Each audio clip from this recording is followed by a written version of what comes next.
后来这个风台化加沙，各项叫做是怪物风台，上主要是风速真强，暴风圈真宽。专家讲，这种的状况确实是真罕见。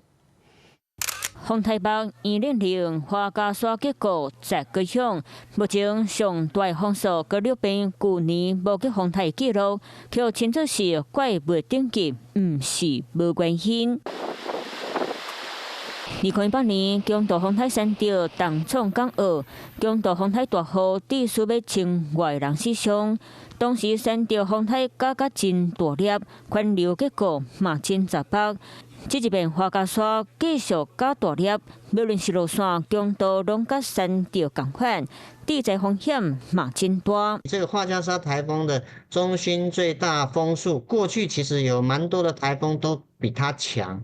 但是7级暴风半径要比它大，10级暴风半径要比它大的相对是很少。回头看过去10年来的强度风台，包括2016年木兰地风台、2018年的山调和玉兔风台，搁去年的万宜，近中心上大风速每1秒60公尺，差不多是17级的强阵风。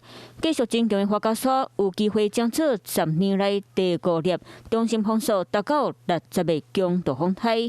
那这款的暴力风台敢会愈接发生呢？2013、2014、2015、16还有在2018这几年，其实出现比较强的台风是有相对比较多一点点。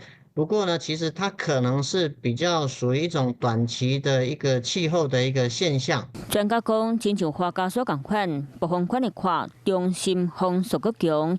以历史来看，真罕的看，顶一粒歹亲像高我近台湾的风台，爱追溯到30年前的强度风台号表。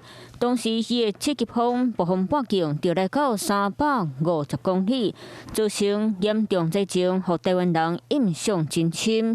如今暴风半径320公里的花加沙，会搁再增强，有机会挑战纪录，绝对袂当代替。Hello， 我是林仙怡。想要抢先掌握最及时的新闻资讯吗？赶快订阅、按赞、开启小铃铛，锁定华视新闻 YouTube 频道。